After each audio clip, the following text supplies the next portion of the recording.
What are you doing here?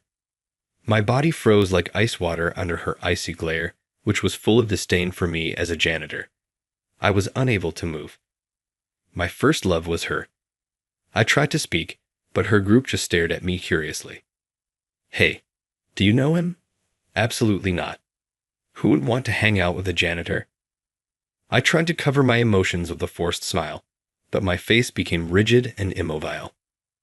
But that encounter would turn out to be a life-changing event for me.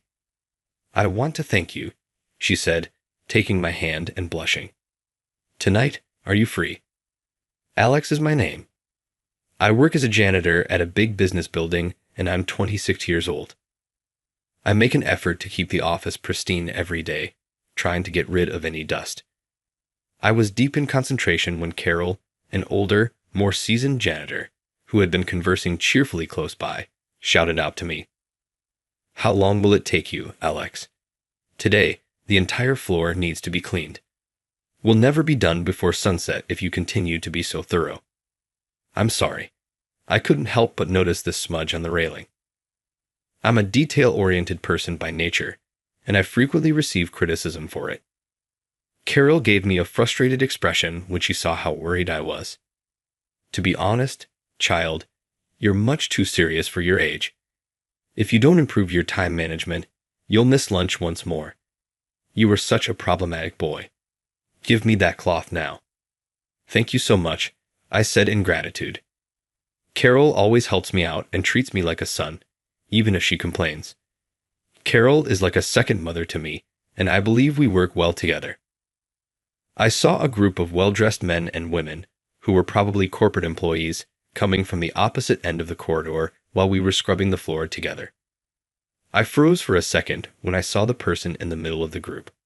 It was Emily, a high school classmate. Emily seemed surprised to see me as well. What are you doing here? Her coworkers saw the discomfort between us and started to make fun of it. Emily, do you know him? Absolutely not. She had little prospect of knowing a janitor. The universes in which we live are quite different. I don't associate with dropouts, Emily whispered to herself before passing me. I was unable to move and remained motionless even after they had left. Carol, who is notorious for being the janitor gossip, told me, she's such a rude woman, after noticing how out of it I was. Her attractive face seems to belong to some exclusive group that they headhunted from somewhere. She is supposedly quite intelligent. As I listened to Carol's exaggerated, playful tone, I couldn't help but think of my high school years. In our junior year, Emily and I were in the same class. She came from a wealthy family and was the class clown, always at the top, the star of the tennis team, and a natural at playing the piano for the choir at tournaments. An actual prodigy. In addition to all of that, she had breathtaking beauty. I was astounded that someone so flawless could exist, even in high school. I was infatuated with Emily, the ideal girl, when I was younger. That was probably my first love. I can't recall what I said, but I eventually worked up the nerve to talk to Emily one day after school. She gave me a twisted look for a moment, her eyes steely and blazing, but she remained silent. I didn't know what I had done to cause her such rage. Then I realized that Emily had always been extremely conceited, something I had brushed aside in my memory. She wouldn't want anyone to know that she knows a lowly janitor, of course. She was very proud all the time. I had no idea how this encounter would start a series of events that would change my life. I started working after the business had closed for the day because I was assigned to the night shift that evening. We can clean areas we couldn't during the day at night, and when the office is vacant, work gets done much more quickly. The office was peaceful, and I worked quietly, a far cry from the busy afternoon. I saw a light coming from a room behind a frosted glass door as I proceeded to the next one. I didn't expect anyone to be working late because it wasn't the busiest time of year, and the security officer had informed me that most workers had departed on time. I chose to clean that room last and began cleaning the other rooms so as not to wake anyone who was still working. After finishing the cleaning in the other rooms, I opened the door to the one with the lights still on. To my surprise, the room was empty. I looked around, but there was no one in sight. Thinking the person might have stepped out for a break or gone to the restroom, I decided to clean the room quickly while they were gone. But just as I was about to start, I noticed a dark figure moving by the cabinet at the back of the office, muttering something to themselves. Is someone there? Wait, it's not a ghost, is it? That's creepy. What the heck? Why aren't these in order by date? What is this? It makes no sense. When I got closer, I realized the dark figure was Emily, crouched in front of the cabinet. My heart raced at the sudden appearance of my first crush, but I couldn't just ignore her distress, so I gathered my courage and spoke up. Do you need any help? Ah. Emily jumped, startled, and fell backward, landing on her behind. Oh, I'm sorry. I didn't mean to scare you. I quickly apologized and tried to offer her a hand, but she ignored it, standing up on her own and leaving my hand awkwardly hanging in the air. What do you want? To make up for scaring her, I offered to help her find what she was looking for. Ah, here it is. Is this everything? It was placed pretty high up. Here you go. I handed Emily the files she had been searching for. She took the files from me with a bitter expression and said, Why are you speaking so formally? We were classmates, right? You can just talk normally. It's kind of awkward otherwise. I was thrilled that Emily remembered me, and without thinking, I blurted out, You remember me? In an excited tone. Emily quickly looked away, muttering, Of course I do, before adding, But I don't like you. I could only respond with a weak, Huh. That's really disappointing. From that day on, helping Emily with her work after my night shift became a daily routine. The reason this was happening was because Emily, in her incredibly roundabout way, said, I don't like you, Alex, but if you want to help, I'll let you. That's when she asked me for help. At first, she only trusted me with simple tasks like fetching documents or making copies. But since I actually have an IQ of 180, I quickly mastered anything she taught me. When Emily realized this, she stared at me in disbelief. So, I asked curiously, Is something wrong? Nothing at all, she replied, clearly flustered, turning away with her usual huff. What's going on? Please don't turn away like that. It makes me sad. By the 5th day of her overtime, we finally finished the work. That night, Emily, relieved, stretched her arms wide and said with a bright smile, Finally done. I also praised Emily for her hard work with a good job, but honestly, I felt a bit disappointed that our time alone together was coming to an end. All right, let's go grab a drink. The place Emily chose was surprisingly a casual pub joint. The place was buzzing with the voices of already tipsy customers, so loud that it drowned out the background music. Emily and I sat side by side at the counter. As she wiped her hands with a damp towel, she asked, Beer okay with you? I was thirsty, so I readily agreed.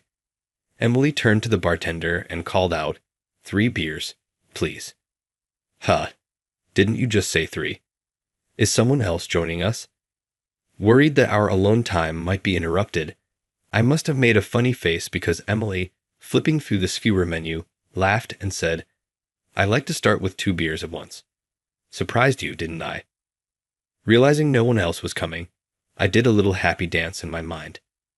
When the 3 beers arrived, we toasted and congratulated ourselves on getting through the week. Emily downed her first beer quickly, finishing it in no time. While sipping her second, she said, Tonight's on me, so don't hold back. Drink up. I noticed her second glass was already half empty. Despite being so beautiful, her ability to drink like a man was truly impressive. That contrast was oddly appealing. Is this what people mean when they talk about the charm of contradictions? After a few beers, I started looking over the drink menu, thinking about ordering some wine. Beside me, Emily, who was nibbling on the endless supply of edamame, suddenly began to speak. I don't like you, but I hate Mr. Walker's son John even more. Realizing she was starting to rant, I nodded and encouraged her, Yeah, and then. Without even glancing my way, she continued talking as if to herself. He's always dumping impossible tasks on me. Do this. Do that. What's this? How did you do that? Explain this. I'm not his personal secretary. I've got my own work to do. Why can't he handle his own stuff? Is he a baby? Is that why he's always clinging to me? Clinging to you? When I blurted out in surprise, Emily turned toward me and said, "Oh, I didn't realize you were there," before continuing her story. "Yeah, you're still here. Huh. I don't know if it's because he's been to the States or what, but he's always in my personal space. Like, who hugs someone when they first meet? You don't, right? He's always touchy-feely, acting all Western. It's unbearable. This is Japan, for crying out loud. A kiss on the cheek as a greeting? No way. I pushed him away just in time. Good job, me." As if fueled by her memories, Emily stabbed her chopsticks into a piece of carrage in front of her. Clearly frustrated, she munched on the fried chicken, grumbling, "He really pisses me off." I couldn't help but notice how different her impression of John was from what Carol had told me before. I was drinking wine, and when Emily was drinking whiskey with hot water, she looked curious and asked me what I was thinking. "So, why are you working as a janitor? You were so smart, always top of the class. It seems like such a waste." Expecting some grand reason, she seemed disappointed when I explained the simple truth. "Well, as you know, I had to drop out of high school when I couldn't afford the tuition, so my highest level of education is middle school. Nowadays, the only places that'll hire someone with that background are part-time jobs or manual labor. I was lucky to find this cleaning company that didn't care about my education, so here I am in this industry. A young guy with physical strength is in high demand." Emily's face twisted with frustration at my straightforward answer, and she loudly exclaimed, "Ah, that's so annoying." Exhausted from all the overtime, Emily slumped over the counter, nearly falling asleep right then and there. A college-age waiter approached us, looking apologetic. "Sorry, but we're about to close." Emily had already taken care of the bill before she got too drunk, but the real issue was her. I tried to wake her by gently shaking her shoulder. She briefly lifted her head, gave a lazy smile, and then slumped back down on the table. How was I going to get her home? In the end, I caved under the silent pressure from the waiter, who clearly wanted us to leave. So, I hoisted Emily onto my back and carried her out of the restaurant. As we stepped outside into the cool night air, she began to stir on my back. Thinking she might be waking up, I called out to her, but there was no response. Realizing she was still asleep, I started walking toward the main street, hoping to catch a cab. Suddenly, Emily, in a much softer and more affectionate voice than usual, began to mumble something. "I say I don't like you, Alex, but the truth is, I don't dislike you at all. Actually, I really like you, but I'm too embarrassed to say it, so I won't. So, you better not tell Alex, okay?" Hearing those words, I instinctively tightened my grip on the back of Emily's knees. At the same time, the realization that I was carrying her on my back hit me again, and my heart started pounding so hard I thought it might burst out of my chest. Did she just say she likes me? I don't know how long I stood there like that. Suddenly, Emily, now more awake, began to squirm on my back and lightly punched my shoulder. "Hey, put me down," she demanded in her usual tone. So I quickly set her down. She seemed a bit embarrassed, perhaps realizing she'd been carried on my back. "I can't believe this. Thank God I wasn't wearing a skirt," she muttered, clearly flustered, her ears turning bright red. Despite her complaints, I couldn't help but be struck by how unexpectedly cute she was, so different from her usual tough demeanor, and my heart wouldn't stop racing. We walked to the main street, but no taxis were in sight. As we stood there waiting, Emily suddenly suggested something outrageous. "If we can't get a taxi, maybe I could crash at your place, Alex." What? Unfortunately, a taxi pulled up right then. Reluctant to let her go, I instinctively grabbed Emily's arm as she was about to get in. She turned to me with a shy smile and said, "Too bad." Maybe next time, before getting in the cab and heading home. After that, whenever we ran into each other at work, we started talking more. Hey Emily, looks like you're not doing overtime anymore. How's work? Getting used to it. Hey Alex. Yeah, I'm getting the hang of it, but sometimes I still hit a wall. Could I ask for your advice again sometime? Since then, she's been coming to me for advice, and though I wasn't sure if my input was really helpful, I have to admit it felt great to be needed by someone I liked. I tried hard not to let it show, but I couldn't help grinning as I said, "Of course, feel free to ask any time. Sometimes an outsider's perspective can be valuable." I tried to play it cool, but inside I was over the moon. Unaware of my feelings, Emily smiled warmly and said, "It's great to have a reliable classmate like you. See you later," before walking off. As I stood there trying to contain my excitement, Carol, who had been watching us while wiping down a nearby plant, spoke up. "That girl's really changed since the beginning, hasn't she? She's nothing like the others here. Seems like a good kid." Hearing Carol praise the girl I liked made me feel a strange sense of pride. Right? She's really a great person. She even talks to someone like me without any pretense. I must have been showing my feelings more than I thought, because Carol gave me a knowing grin and said, "Oh my. You've really got it bad for that girl. But listen, with someone that beautiful and kind, if you don't step up, some other guy's going to snatch her away in no time. So you better go for it." Carol playfully smacked my back hard. Ouch. That really hurt. But yeah, you're right. I've got to get my act together. One day, I ran into Emily at work, and we were chatting like usual when a male employee walked by and deliberately dropped some trash right in front of me. I had a bad feeling as I looked up at the guy. He was wearing a sharp, tailored suit and had a smug grin on his tanned face. He crossed his arms and said just one word, "Pick it up." As I was thinking, who the hell is this guy? Emily suddenly turned pale and shouted at him, "John, what are you doing?" "John? Oh, so this is John, Mr. Walker's son." "Emily, stay out of this. People like him get up when you're too nice. Now hurry up and pick it up." "Stop it. That's awful."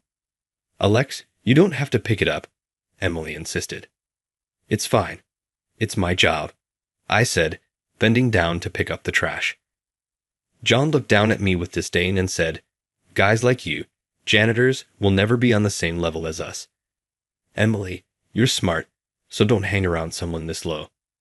It'll just make you look bad too. And don't defend another guy in front of your boyfriend. It's disrespectful." Boyfriend? I was shocked by this revelation, while Emily desperately tried to explain, "No, we're not dating." But at that moment, I didn't know what to believe anymore. John sneered, "Come on, Emily," and forcibly pulled her close by the shoulder, leading her away despite her protests. As I knelt there picking up the remaining trash, I noticed several pairs of shoes in my peripheral vision. I looked up to see John's entourage surrounding me, looking down with smug expressions. Did that janitor seriously think he had a chance? No way. That's ridiculous. How delusional can you get? Totally shameless. Did he really think he could date Emily? She's got a high-class boyfriend like John. The usual elite crowd was talking loud enough for me to hear, but I couldn't care less. All I could do was watch Emily, who kept glancing back at me with a troubled expression as she was pulled away. I felt utterly pathetic, but more than anything, I was devastated by the fact that Emily and John were dating. Sigh. I lost count of how many times I sighed that day. I couldn't get Emily and John out of my head. I was so distracted that I wasn't making any progress with my work. Noticing this, Carol came over and said, "Alex, you okay? I'll handle this room. Why don't you go take care of the reception area? Come on, off you go." She practically shoved me out of the room, leaving me no choice but to head to the reception area. But as I was leaving, I saw something that made me stop in my tracks. There was John, standing next to Emily with his arm around her waist, leaning in close as he talked to her. Carol, who had been pushing me from behind, noticed I'd suddenly stopped and asked, "What's wrong?" But I couldn't say anything. Following my gaze, Carol saw what I was looking at and said sadly, "I'm sorry, Alex. I was trying to get you away from here, so you wouldn't have to see that." That afternoon, I continued cleaning with a heavy heart. What was I even hoping for? John was right. Emily and I lived in completely different worlds. When did I start thinking I might actually have a chance with her? As I sighed for the umpteenth time, I saw Carol running down the hallway, looking flustered. "Alex, something's wrong. That pretty girl. What's her name again?" "Emily?" "Yes, Emily. She's in trouble." According to Carol, she had been cleaning in the hallway near the meeting room as usual while keeping an ear out for the latest gossip. Suddenly, the noise inside the room grew louder, as if a commotion was starting. Soon, the commotion escalated into a heated argument. Sensing that something noteworthy was happening, Carol decided to listen more closely at the door. To her surprise, she heard Emily's voice from inside the room. It seemed like she was being scolded for a serious mistake, which is why Carol rushed to find me. I thanked Carol for telling me and hurried toward the meeting room. But as I stood outside the door, I realized something. I'm not even an employee of this company. I'm an outsider. If I barged in there, they'd probably just see me as some weirdo and throw me out. Thinking it wouldn't be wise to rush in, I decided to wait for the right moment to step in. As I listened in on the conversation from outside the meeting room, I realized John was trying to pin his mistake on Emily. "I'm not at fault, right? I told you to calculate using data from the past 10 years, didn't I?" "That's not true. You told me that using last year's data would be sufficient." "I have the email you sent with those instructions right here," Emily responded, showing him the email. But John wasn't backing down. "I told you later to use the 10-year data. This is why you're useless, Emily. Hanging around that worthless janitor must be making you dumber." His manipulation was met with snickers from the others in the room. John then turned to the room and continued, "I apologize for the inconvenience caused by my incompetent subordinate. We'll have someone else recalculate the numbers, and we can move on to the next proposal." He was about to carry on with the meeting when I could no longer stand by and open the door. The room fell silent as everyone turned to see a janitor, an obvious outsider, suddenly step in. Someone quickly dismissed me, thinking I was just there to clean. "We're busy right now, so can you clean later?" "I can handle the calculations," I said, addressing the room full of elite employees and business partners. Everyone stared at me, mouths agape. "Get out of here, outsider. Who does this guy think he is? Throw him out. This is a meeting. You can't just barge in." Someone called security, and the room erupted in shouts, some mocking, others angry, while the business partners looked bewildered. John sneered at me, utterly condescending. "This isn't your place, janitor. Get out. The exit is over there." He pointed to the door with a smug look as his entourage of elites burst into laughter at his words. "Go ahead and get back to cleaning. Hey, I spilled my tea here because of you. Mind wiping it up?" they taunted. Ignoring them, Emily walked over to me with some documents. She handed me the papers and quickly explained what needed to be done. Emily then took the revised numbers I gave her and said, "Here is the corrected data, projecting the updated figures for everyone to see." John immediately objected. "What? Are you kidding me? This is completely fabricated." "It's not fabricated. These calculations are accurate," Emily fired back. "There's no way you could have recalculated all this in such a short time." "Well, we did. Do you even know who Alex is? He's a genius who won the national math competition hosted by a top university. He's not like the rest of us. I never beat him in grades, not even once in high school." Emily's voice rang with pride as she spoke about me. As I listened, memories of my past came flooding back. I had always been a bright child, excelling in everything. My IQ was tested at 180, and I was often called a prodigy. During elementary school, I was good at every subject, but math was my true strength. My mother once told me that when I was in kindergarten, I could solve problems from high school entrance exams.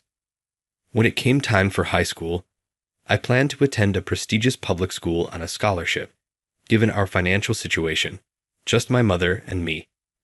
But after winning a math competition, I received a scholarship to attend a private school known for its elite status. They offered me a full tuition waiver, and I accepted. I lived up to the school's expectations by winning the math competition. However, the victory led to a whirlwind of events. Banquets hosted by school alumni and local dignitaries, constant media interviews prying into my personal life. I was sick of it all. "Alex, your mom raised you on her own, didn't she?" "Yes, that's right." "Your dad's never been around." "I don't have a father." "Have you ever met him?" "Any memories of him?" "Why is that relevant?" "My father has nothing to do with this award." I hated how every interview seemed to date into why my mother was a single parent, how my father left after an affair, and other painful details. It made me despise the reporters. But the worst part was that I was losing time to study math, the subject I loved, because the school kept scheduling interviews and social events without my consent.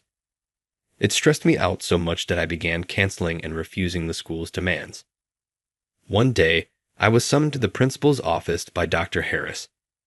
I reluctantly went, expecting another interview. But instead, Dr. Harris told me bluntly, "You know, Alex, we admitted you to this school to showcase the mathematical genius we have here, right?" "Yeah, I get that. Your role at this school is to promote us as a leading institution in mathematics. In other words, you're our school's poster boy." But that's not what I signed up for. The deal was that I just had to win the math competition. "What are you talking about?" "It doesn't end with just winning the competition. Lately, you've been turning down interviews and skipping the social events, haven't you?" "That's because I asked them to stop invading my privacy." "Enough. If this continues, we'll revoke your tuition waiver. If you want to stay at the school, you'll have to pay the same tuition as the other students." "That's a problem. We can't afford that kind of money." Since we were never wealthy, there was no way my family could pay the private school's tuition. In the end, I had to drop out. With no motivation left, I didn't enroll in any other high school and just worked part-time jobs, which is why I only have a middle school education. Back in the meeting room, someone quickly checked the calculations on a computer. A surprised voice announced, "These numbers are correct." "It seems the janitor's calculations were accurate," said David, a client, letting out a heavy sigh. Jan, furious, snapped, "So what if the calculations are right? What you did is still obstruction. Remember that, you piece of trash." I fixed John with a steely gaze and replied, "Yes, I understand. I'm not here to show off my math skills. I'm here because I couldn't stand to see Emily being unfairly blamed. Isn't it a manager's job to protect their team? Instead, you shifted the blame onto her to save yourself. That's why I felt compelled to speak up." "What? Yes, I'm just a janitor, but I take pride in my work. I believe everyone here does too. But there's nothing more humiliating than having that pride trampled by your own superior." I found myself reflecting on my past, the bitterness of having my future crushed by the selfish pressures of those in power. My fists clenched tightly with the memory of that frustration. It was David who broke the tense silence. "Indeed, he's right, John. I'm sorry, but we'll have to continue this discussion another time." With that, David declared the meeting over and stood up to leave. The room buzzed with murmurs. Jan was apologizing repeatedly to David, trying to make amends. I watched this unfold, feeling detached, until Emily walked over, took my hand, and said, "Thank you, Alex. You were amazing." Her words made my face flush red, but before I could respond, another person suddenly grabbed my hand, startling me. "Wow, you're incredible. I could tell you were no ordinary guy just by watching you do those calculations earlier. I've never met a math competition winner in person before. You really are a genius." The excited man was one of the clients who had been serious during the meeting.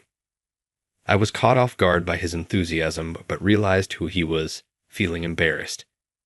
I reluctantly agreed to take a photo with him on his phone. What just happened? As exhaustion washed over me, Emily, her cheeks flushed, said, "I'd like to thank you for today. Are you free tonight?" That evening, Emily took me to a stylish bar with a stunning view of the city lights. Feeling completely out of place, I was nervous, which made Emily laugh. We were seated at a cozy two-person sofa by the window, and I was mesmerized by the dazzling night view. Emily smiled warmly at me, her beauty making my heart race even more. "Since we're in such a lovely setting, let's order drinks that suit the atmosphere," she said, choosing a cocktail for me. I ended up with a martini, while Emily ordered a Manhattan. As we slowly sipped our delicious cocktails and enjoyed the view, Emily began to speak. "You know, I used to dislike you, Alex." "What?" Emily chuckled mischievously and continued, her gaze growing distant. Emily came from a well-known family and was raised as a model student with excellent grades and impeccable manners. She had an older brother and sister, both of whom graduated from prestigious universities. Her brother worked for a listed company, and her sister was stationed abroad with a multinational corporation. Growing up in such a family, she was under constant pressure to excel academically and maintain her reputation. While she struggled to stay at the top, she couldn't help but envy and resent me for being naturally gifted and able to maintain a scholarship without any apparent effort. One day, something happened that made her dislike me even more. That day, Emily couldn't finish a math assignment during class, so she stayed behind after school to work on it alone in the classroom. That's when I approached her and offered, "Need some help," in what she perceived as a condescending tone, which made her so angry that she ignored me. "Wait, that scene isn't that when I tried to talk to you and you ignored me? Was it really because of that? Did I really come off as arrogant?" But soon after, when I dropped out of school, Emily realized something important. Everyone carries wounds that others can't see. And then, slowly, she continued, "Even though you had your own pain, Alex, I only saw what was on the surface. After you left, I realized I had admired you all along, but by then, it was too late, and I never saw you again." Hearing Emily's unexpected confession from years ago, I decided to be honest about my own feelings. "I've always liked you, Emily, back then and of course, even now. I had admired how hard you worked, and I still do." Emily's eyes widened as she stared at me, her words coming out in a fluster. "I don't like you at all, Alex. Not even a little. You're just someone who's a bit better at math than others and has a big brain. And what's with you being so tall? What did you eat to grow that much? And don't think you can get away with being good-looking just because some of the women at work are fawning over you. Doesn't mean you should get all smug. I hate how you're so nice to everyone. You should only talk to me, not other people. I hate you, Alex. I really do." As she rambled on about all the things she supposedly hated about me, her eyes started to well up with tears. "Oh man, this is way too cute," I couldn't help but say aloud. "Hey, it sounds like you really like me, doesn't it?" Emily's face turned bright red, and tears began to spill from her beautiful eyes. Unable to hold back any longer, she finally admitted, "I like you a lot," through her tears. After that, the business deal was called off entirely. John was held responsible and was reassigned to a remote location. Despite his tearful pleas to his father, Mr. Walker, even his own father was disappointed, reportedly saying he never realized his son was such a fool. As for me, I took responsibility for the disruption I caused during the meeting and resigned from the cleaning company. Parting ways with Carol, who had treated me like a son, was difficult. "Carol, thank you for everything. You've been so good to me," I said, my voice thick with emotion. With tears in her eyes, Carol patted my shoulder hard as usual and said, "You can always come back. But honestly, Alex, you shouldn't. You're destined for greater things. Don't end up here. Go out there and make the most of your talents." Her words brought tears to my eyes as well, but I steeled myself slapping my cheeks to get my focus back. All right, time to get going. So what am I going to do now that I've lost my job as a janitor? Well, it turns out that the client from that meeting was from a pretty big company. Impressed by my abilities, they offered me a job, saying, "We don't care about your academic background. We need your talent." It was basically a headhunting offer. Emily also decided to leave her job due to the stress of working with John and her concerns about the company's future. She joined the same company as me. Now, Emily and I work together, rivals at work, but partners in life, helping the company grow and expand its business. So, Emily, have you thought about our future? What, like what we're having for dinner tonight? No, I mean our future, as in us, our future. Well, looks like someone started thinking seriously about that. Alex, I'm seriously considering marriage. With Emily, but I have no idea what she thinks about it. This is one problem that can't be solved with an equation. So I'm thinking about asking Carol for advice. She's got a lot of life experience, and I could really use her help to give me the push I need when it comes to Emily. And with that, my story comes to an end. Although I ended up dropping out of school and spent years with my life on hold, reuniting with Emily set everything back in motion. I've proven that even without a formal education, talent and ability can still be recognized. I don't know what challenges lie ahead, but with a trustworthy partner by my side, I'm ready to face whatever comes our way.